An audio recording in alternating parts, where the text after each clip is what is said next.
Attention. Registration is now open for the Middle States Commission on Higher Education 2024 Annual Conference, Protecting the Future, Champions for Higher Education, December 11th through 13th, 2024 in Philadelphia, Pennsylvania. Don't miss out. Register today at msche.org/annual-conference or head to msche.org and click on the conference link. I'll see you there. I cannot believe that we're already in the back half of 2024. Are you kidding me? But here we are. Before you know it, the calendar will be turning again, and that means we are already getting ready for 2025 conferences, and one that I'm personally very excited to attend again is the Insights EDU Conference. If you care at all about growing enrollment and building a student-centered higher ed experience, you really should be at this conference. Registration is now open, so secure your spot while early bird pricing is still available. Visit insightsedu.com for more information and to register. That's visit insightsedu.com for more information and to register.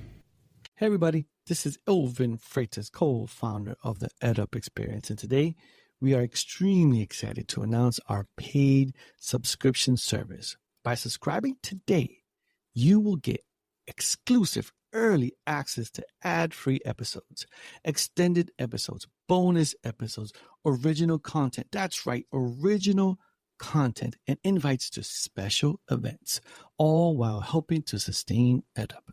To become a subscriber, go to edupexperience.com. That's EDUP experience.com and subscribe to our free email newsletter to learn how you can get access. Again, go to edupexperience.com. That's EDUP experience.com.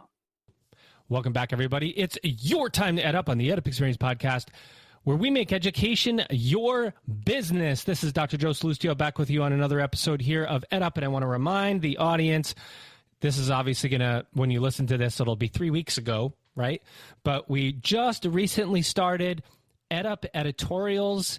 We are a vehicle now for you to write an opinion piece, an article about higher education, about workforce, and we're going to put it out to our worldwide audience. Are we competing with traditional higher ed trade publications? No, if we really wanted to do that, we actually could. We could hire reporters, and we're doing okay.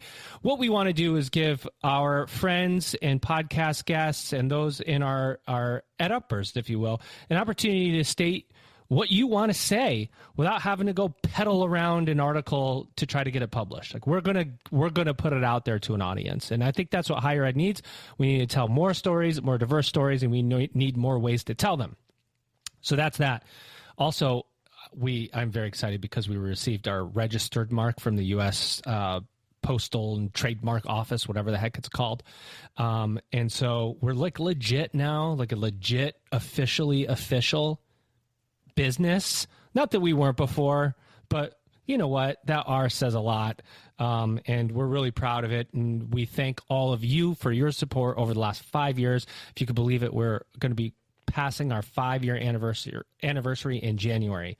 And never is there a more important time to get to a big milestone like that, to bring back some of the people that have helped us grow this podcast and make it what it is today. And I'm really excited because I got to go into my sound effect board and pull out an effect that has a person's name on it, because only people that have, you have to do the triple crown here. You have to have been a guest, you have to have hosted an episode on your own, and you have to have co-hosted with me. And when you do that, you get your own sound effects. So ladies and gentlemen, back, it's been long overdue. She is Lorena Del Airhorn. She is Dr. Michelle Cantu Wilson. What's up, Michelle? How are you? I am wonderful. It is so good to see you and to be with you again. I'm thrilled to see all the awesome things that are happening to the EdUp Experience podcast. EdUp Experience podcast and beyond. Truly, you have cornered all of the markets in the podcasting world. And I love to see it because I know the humble beginnings and the massive efforts that have been undertaken to make this happen. And I know personally the value, Joe. I think you and Elvin are heroes, and I'm proud to be here thrilled for our guest today and excited to see what the future holds for all of us. I agree. And I was just thinking this, can you imagine if you're listening to this podcast right now driving and I keep doing this? But it's been too long, it's been too long. Michelle, always great to have you. You've been such a huge advocate, and you've been one of the very few people that I trust to fill in for me when I can't podcast and I'm sick, and I'm like, Michelle can do it. I don't worry about it. I know the episodes come out fantastically. And then you continue to recommend and bring us incredible guests. And I'm just so really honored to have this person with us today. She's not going to get the air horn. Maybe she's going to be a first-time guest. Maybe she'll be a co-host, and then maybe she'll host on her own and get the Triple Crown like you. Ladies and gentlemen, here she is. Her name is Juliette Stipeche. She is the executive director of the Gulf Coast Workforce Board. Juliette, how are you? Doing very well and super excited to be on this special show celebrating with you and Michelle. Well, so just to ground everybody, and nothing ever gets said that I don't use on the podcast. So right before we started we hit the record button. Michelle's like her own little. It's good crazy, but she's got her own little bit of crazy. And then you were talking about how you guys don't sleep, and I'm like. How could you do this job without sleep? But I guess you love it that much, right? You just get so excited. You stay up and you want to make sure you get the job done. So, well, there you go. Well, tell us what you do. Tell us a little bit about the Gulf Coast Workforce Board. What do you do? How do you do it? Workforce Board is the largest workforce board in the state of Texas. It's one of 28 workforce boards. And a lot of times folks are like, okay, we know about higher ed, we know about the K through 12 system, but oftentimes workforce is in a corner. Not many people know about it, but these 28 workforce boards, including us, we assist in serving as a convener, connecting opportunities of lifelong learning to individuals in our community. So we work with a wide array of partners, from higher ed institutions to also providing supports to the K through 12 system. But importantly, we work directly with employers as well. And so we're trying to ensure that employers have great candidates to hire. We want to make sure that residents in the community are familiar with growing industries and both educational certification and apprenticeship programs that are available for people to be able to participate in to find meaningful careers. Epic. And we also offer scholarships and other opportunities along those lines too. Give us an idea of scope. Like, how many people are we talking about at the workforce board? Are you a distributed workforce? Are you centralized? Give us the kind of the blueprint. So the Gulf Coast Workforce Board is comprised of 13 counties. And so we have 7.2 million people that reside in this area. And so 25% of the entire state of Texas resides in this region. And our budget is almost $500 million.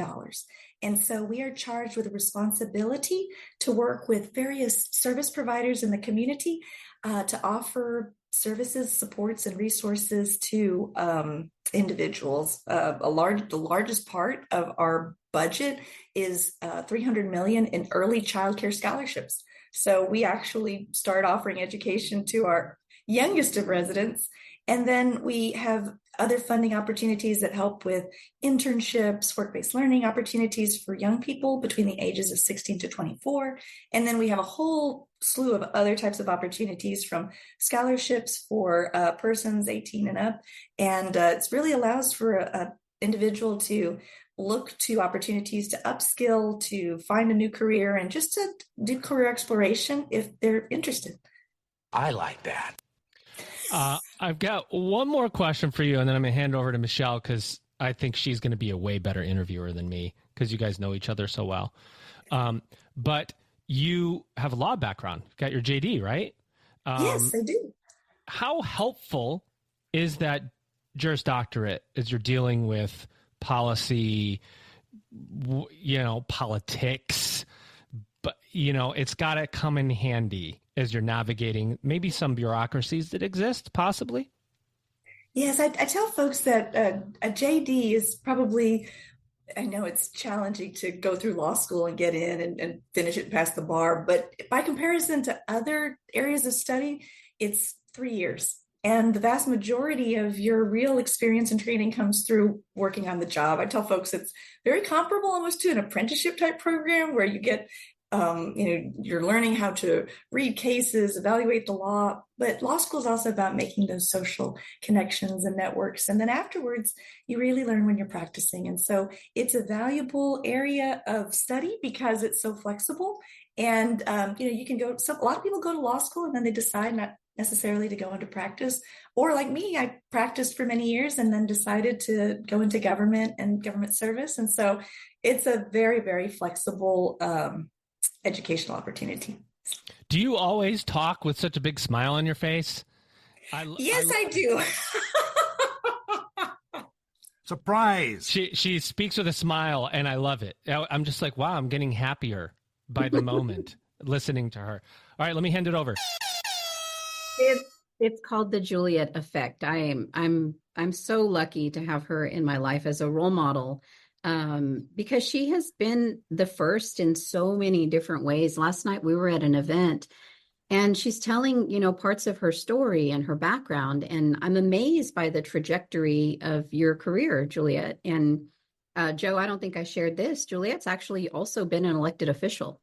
Oh, no, nice. So I want you to kind of walk us through what that journey has been that took you to leading the largest workforce board in the nation with, this $500 million budget. It's easy to say it because I know you, but what an impressive feat, what an impressive accomplishment. And I can't imagine anyone else that I would want to see these 13 counties cared for than you, because of your passion for not just the services that you provide, but you have a particular passion for inspiring young people. And I think it's important that your story be told. So kind of walk us through how you got to this position. Oh, Michelle, thank you so much. It's always a pleasure to be able to spend any time with you. You are an inspiration as well. And so, I think that we really are blessed to have role models who are now elected and serving in these positions of importance, because our community needs to have a representation that's reflective of those that it serves. And so I remember when I was serving on the Houston ISD board, I was one of 2 Latinos that served on the board. And at that time, I had to talk about the importance of English language instruction, bilingual education, and things along those lines, but also about certain buildings and structures and importance of culture and community. And it became very apparent to me, you hear the old saying, it's like, if you're not at the table, if you don't have a seat at the table, you end up on the menu. And I saw it in real life. And so, when I was a child, I grew up in a high, densely populated area of recent immigrants, right? And my parents, my mom's from Mexico and my dad's from Argentina. And, they came to this country in search of opportunity, and they instilled in us this just tremendous love of education. My dad was like, books are the most valuable thing in the world. And we, just really loved going to the library and spending time, together. We didn't have a whole lot of money to be able to go on vacations to different places, but we explored the city of Houston as if it were, our opportunity to have a vacation. My dad at times would take us to the airport and we would watch the planes leave.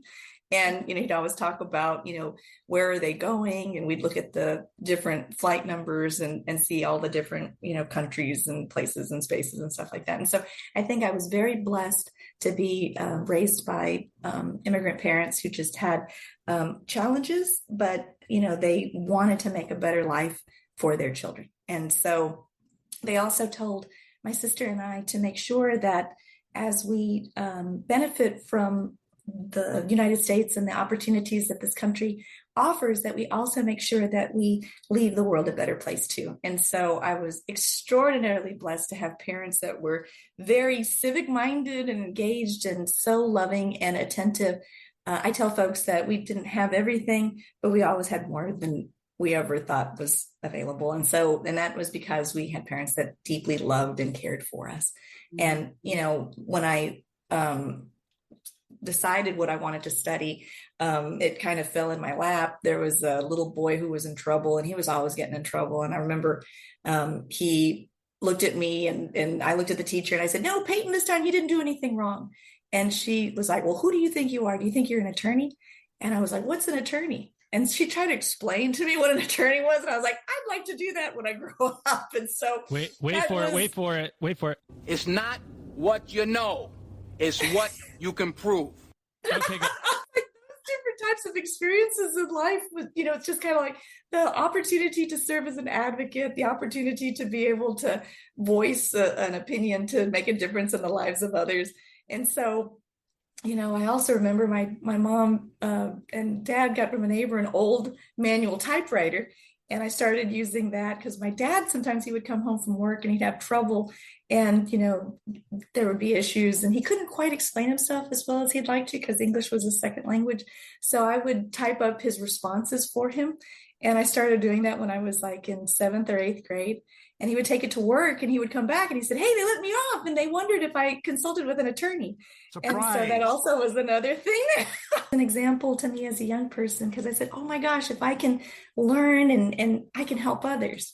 And then I also learned from my teachers, they said, if you're able to teach the concept to another student, that shows mastery. And so I ended up doing a lot of tutoring and mentoring and things along those lines, even when I was in middle school and high school. And I just loved being involved in student government and all that type of stuff. But the aspiration and the goal was always to try to enhance and improve myself so that way I can make a difference in the world. Well, you have. And the Gulf Coast Workforce Board is, directly benefiting from, I think, the background that you bring, the representation that you offer, and then, your legal expertise. But I think the most is just the sense of empathy that you bring, around the issues of offering services to the greater Houston area. It's 13 counties. That is an enormous reach. And I know that I think someone said in our meeting yesterday or the day before, bigger than 25 states, that the region that you serve is bigger than 25 states. Calling all higher ed marketing and enrollment management professionals. Hear, hear. The Insights EDU conference is back. This is your chance to level up your marketing and enrollment management strategies, and the EdUp Experience podcast will be there once again.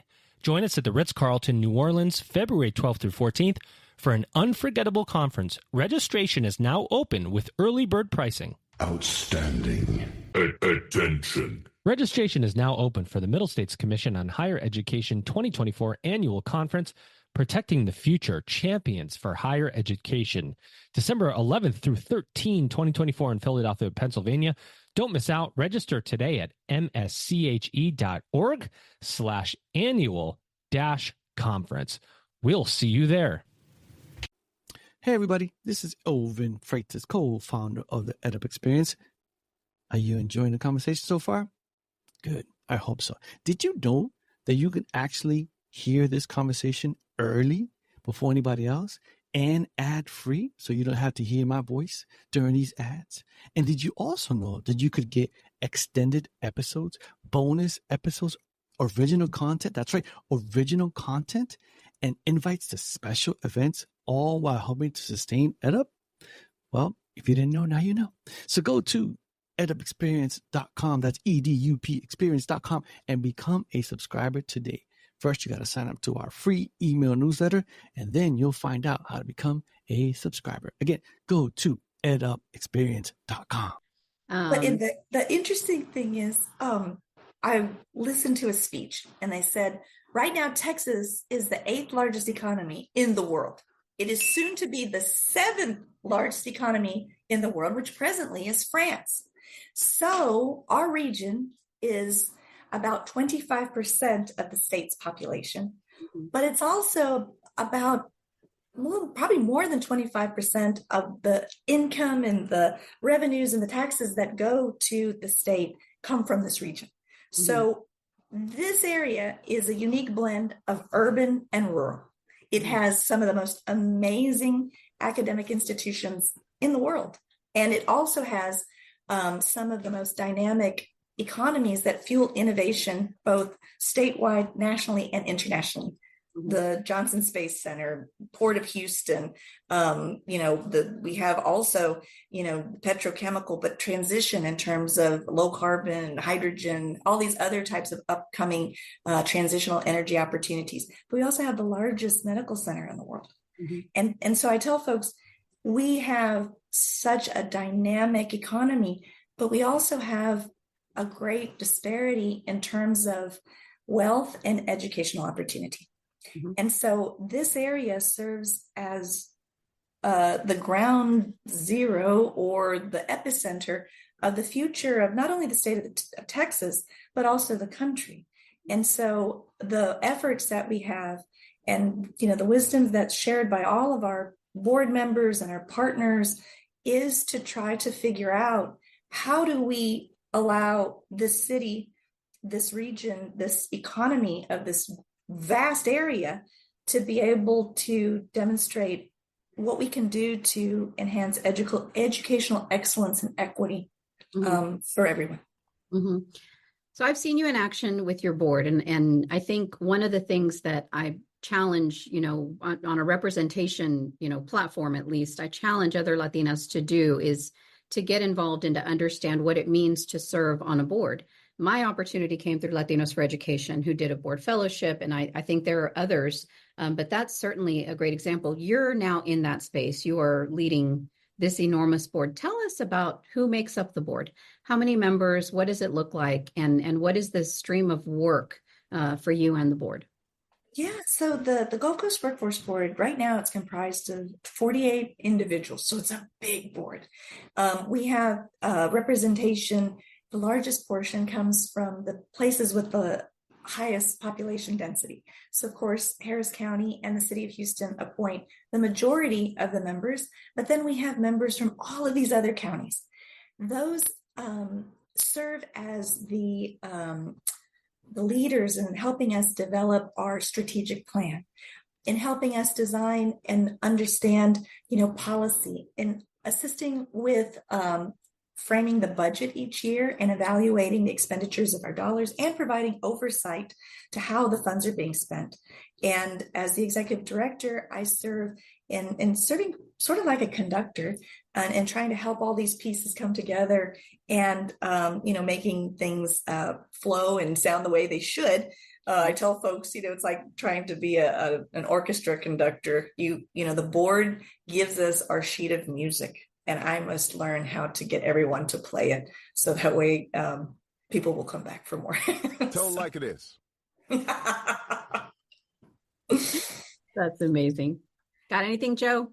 Well, yeah, I do. And, it's, I love talking to people who are either first gen, who, people who came from lower economic background or overcame in extreme struggle and end up as lawyers and doctors and have their JDs and PhDs and so on, because it reminds me, because I get so much information coming at me all the time through these podcast interviews, and I do interviews, and then people give opinions and I have to follow them, even though I'm like, this is really not a good opinion, but I would never say that.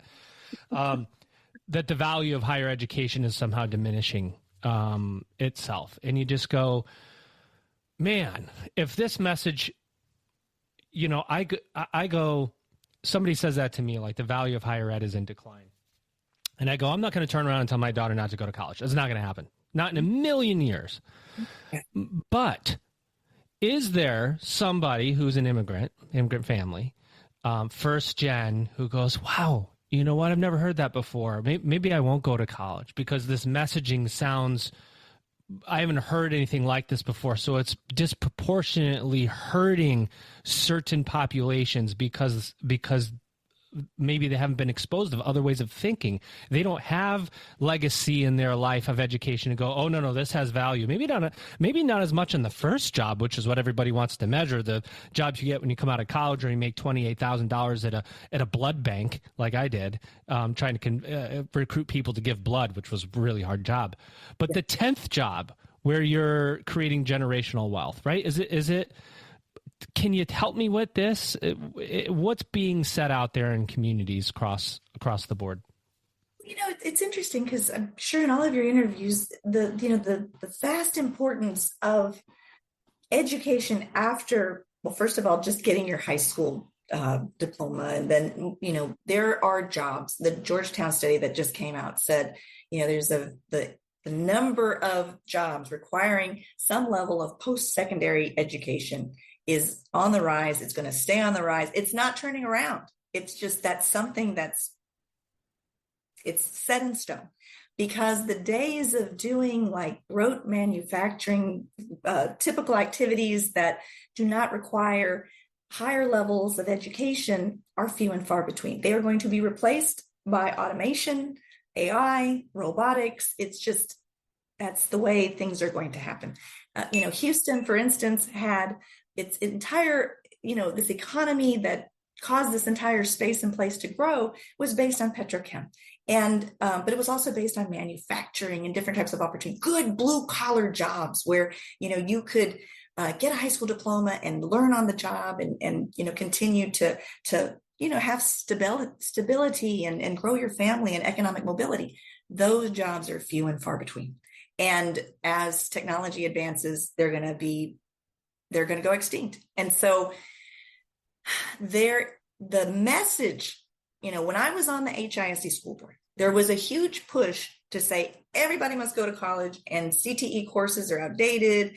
And I think it's like anytime we polarize arguments, we run into this terrible situation in which it's always should be about learning. It should be about the opportunity of investing in yourself via the academic institutions, the training centers that are going to allow you to grow and flourish. Because once you learn something, it never goes away. And so the message should be there are alternative measures and means of being able to get education. The best are some of the most outstanding educational institutions, but also dependent on what you want to study and do. You can also go into a registered apprenticeship program. You can go into a place getting a certification and training, but it depends on the passion, dreams, and interests of the individual. And persons should have the right to make a conscientious choice of what their future is. And it shouldn't be dictated to them, nor should they be forced into areas that they do not understand and that they cannot successfully navigate.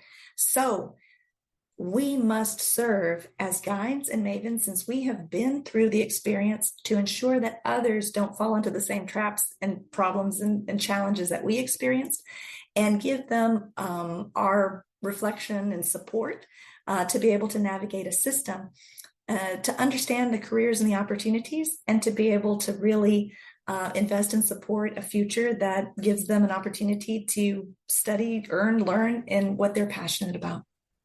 That's a fact. That's a fact. I think about it now, these days, if you actually go back in time and you look at the general population in the United States, there was a lot of privilege in the way that, you just go to college. That's what you have to do. They expanded in the 60s, they expanded GI Bill, did all these things to make the college pathway the pathway towards success. It was, if you didn't go to college, somehow you didn't make it. But now it's more like you could end up in the same place and take 10 different ways to get there now that you wouldn't have had before. It's like a multiverse, right? Where every decision you make takes you on a different path, but your outcome may be the same. You just may have taken different opportunities that came your way to get there, right? So there's a story, one thing I tell folks all the time, my sister she could draw before she could speak. I mean, she was drawing as a baby. She loved art. And thank God my parents always encouraged and cultivated her in her love of art. We weren't affluent. We didn't have artists in our family. We didn't, we went to the museum every now and then, but it was like, she never took a formal art class. She was accepted into the High School for Performing and Visual Arts just based on her ability, her natural God-given ability. And so I tell folks, my sister was able to get a scholarship. She went to U of H. Now she's a creative director. She does user experience. And so, but that's an example of where it's like people told her in the school setting, do not study art, you will be a starving artist. And she persisted. and she had other folks that supported her passions and dreams, and she was able to do that, right? And then there's another story. Oscar, he gets a scholarship to go and study mechanical engineering at a four-year institution. And then, by happenstance, for various reasons, he didn't succeed in his upper level engineering courses. He took a lot of math and physics classes. Yeah, who would? Who would do that, right? And in the interim, he went to San Jack College. He took an automotive program. And then he continued at this other institution. And then he ends up taking another class, like in space manufacturing, that's offered at San Jack. And so he ends up graduating and getting these 2 certifications, auto mechanic, space related. He's at a building that San Jack has Intuitive Machines co-located in this building while they're building their brand new, beautiful 21st century building, right? They meet Oscar. They fall in love with him. They offer him an internship. He ends up getting hired. And so he worked on the lunar lander module. His family's name is now on that craft on the moon. And so it just demonstrates, what can happen with connection. I love it. These are the stories, Michelle. These are the stories that matter in higher ed to remind us, amidst all the noise, that there's still importance in pursuing post-secondary education, and that it's economical for everyone. There is a path to you don't have to take on insurmountable amounts of debt. You can do it in different ways. Mm-hmm.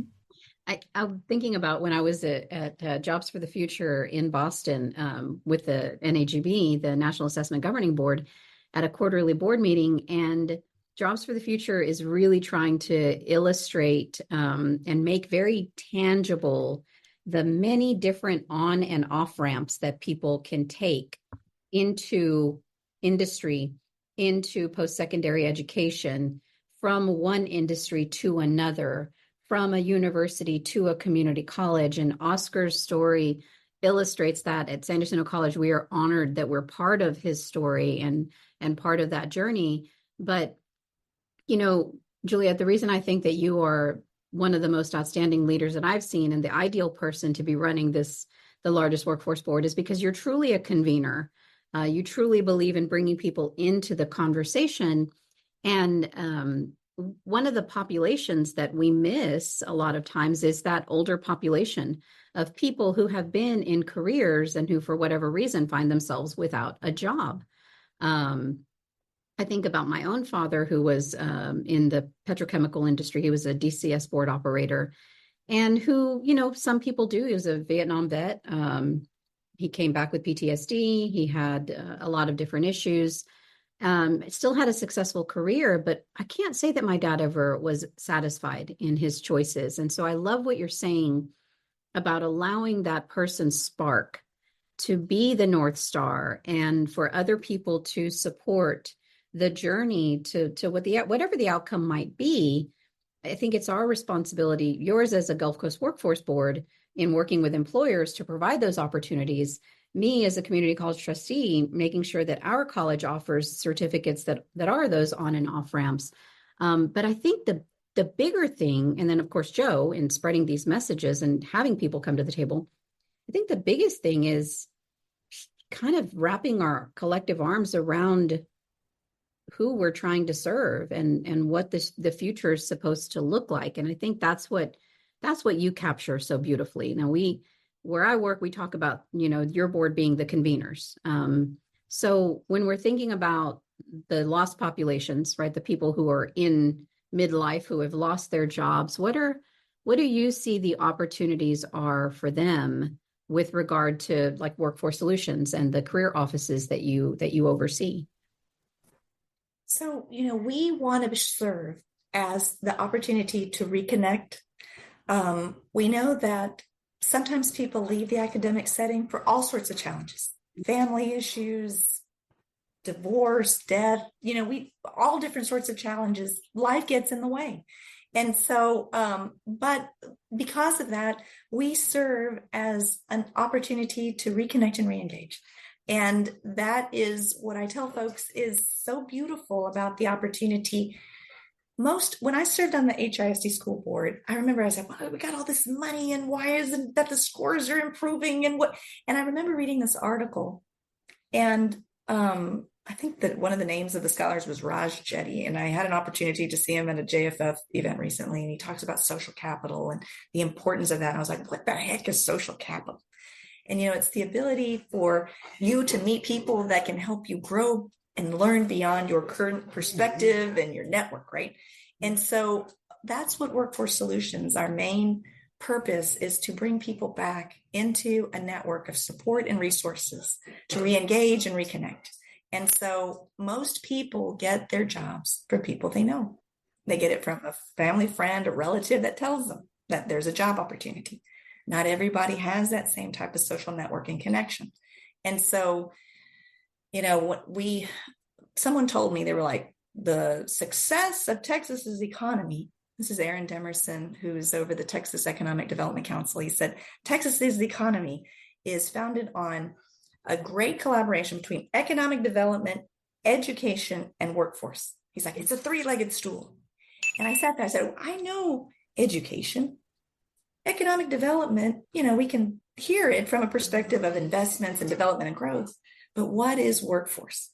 And, it's like, I love what you said, Michelle, because we do serve as the bridge, the connector, the convener to be able to allow that economic development and educational opportunity to be reconnected to communities at any stage in life. Mm-hmm. And we're so lucky. What are the lucky. employers saying, Juliette? What do they... We need more highly trained workers. We need more specialized workers. We can't find people. What's the message? You have heard everything that you just said. In one of the last legislative sessions, the state representatives were talking, why is it that all of these employers are telling us that they can't fill the jobs? Why? Well, I've been to many meetings where they're like, we talk to these young people and they just don't have the drive, or they don't have they don't show up to work on time, or this and that. And I told folks, I said, I worked with young people when I served as the mayor's director of education for the city of Houston. My entire department was, it was all young people. I mean, we had high school students, college students, graduate students. To be honest with you, the best students were the high school students. They were the most creative. I was like, they weren't afraid. They would do whatever. The college students were outstanding. Graduate students were, it's a little different, right? But I laugh about that. It's like, what does that mean, right? But but I think the thing is, it was like having the voice of young people. You have to be able to learn. They have a whole set of experiences that are very different from our own. And it's drawing them in and creating a nurturing space to allow them to bring their talents. And it's about us sitting down and convening and learning how we can be better, create a better culture and environment. So on the one hand, it is giving young people the opportunity to get work experiences earlier. That's critical because there's been a dramatic decline on young people having the opportunity to work while they're in school, which I think is not good at all. And so you want those experiential opportunities starting as early as possible. And you want them to be in really rich areas that are in their interest. It's like, we don't want everyone just constantly saying, okay, my first job's in retail or in, fast food or something like that. Although that's a great, place to start too, right? But you want to be able to have these experiences, one, to find out what you do well, to be able to interact with people, to learn how to answer a phone, to figure out how to dress and act, but it also builds up your social capital. And so, the great benefit is that the employers then start to learn how to interact with the newer generation. Mm-hmm. And so it's a twofold benefit. And I tell folks, when we worked on, for instance, the Higher Houston Youth Program, which was a job opportunity program for 16 to 24-year-olds, we're going to be launching Higher Gulf Coast Youth for the Gulf Coast Workforce Board soon. And so, but we enlisted Boeing. And Boeing was like, they usually recruited interns from, all over the country. And so they said, we're going to take a chance on your program. We're going to look at some local college students to offer internships. Afterwards, they told me, they're like, Juliette, we're so happy we participated. We found students that love this area, that want to live in this area. And sometimes other interns that come in this area, they find it too hot, they find it too big, they don't really like it. And he was like, this gives us another opportunity to recruit from our own backyard. And so on the one hand, I say, And I was challenging my colleagues, my staff, and we were all saying, look, we've got to engage our community to realize the opportunities that exist in their own backyard.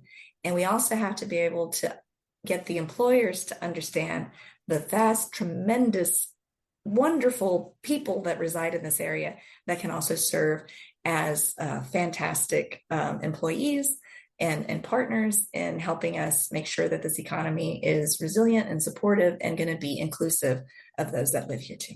Mm-hmm. Well, you have I can't talk today, graciously agreed to come back for a subscribe. See, I'm having trouble. Subscriber only episode. Intimidating. I'm telling you. God. Some days I'm like, what's my name? In my sleep, I say this is the EdUp Experience. But this has been the EdUp Experience podcast with the queen of the air horn, Michelle Cantu-Wilson, Dr. Michelle Cantu-Wilson, who also, I didn't say at the beginning, is the Vice President of Education and Workforce Outreach Strategist. And I didn't introduce you properly, but I will never fail you again. And of course, our guest, Juliette Stipeche. She is Executive Director of the Gulf Coast Workforce Board. Boy, I'm off my game. Juliette, it's been an honor to have you here, and we're going to have you back for a quick mini episode. Ladies and gentlemen, you just EdUp'd. Attention. Registration is now open for the Middle States Commission on Higher Education 2024 Annual Conference, Protecting the Future, Champions for Higher Education, December 11th through 13th, 2024 in Philadelphia, Pennsylvania. Don't miss out. Register today at msche.org/annual-conference or head to msche.org and click on the conference link. I'll see you there. Higher education is evolving. And if you're in marketing and enrollment management, then you need to be at the Insights EDU conference. That's a fact. That's a fact. Insights EDU 2025 is happening February 12 through 14 in New Orleans, Louisiana. This is your chance to explore the latest trends in higher education and discover new and innovative strategies to level up your program marketing and enrollment. Hear from some of the best speakers in the industry, from companies like Google, LinkedIn, Adobe, and more. Registration is now open, so secure your spot while early bird pricing is still available. Hey everybody, this is Elvin Freitas, co-founder of the EdUp Experience. Did you enjoy that conversation? I hope you did. Did you know that you can actually hear this conversation early on and ad-free? And you can also hear extended episodes, bonus episodes, original content. That's right, original content and invites to special events, all while helping to sustain EdUp. Did you know that? Well, if you didn't know, now you know. To become a subscriber, go to edupexperience.com. That's EDUP experience.com to subscribe to our free email newsletter to learn how you can get access. Again, that's edupexperience.com. That's EDUP experience.com.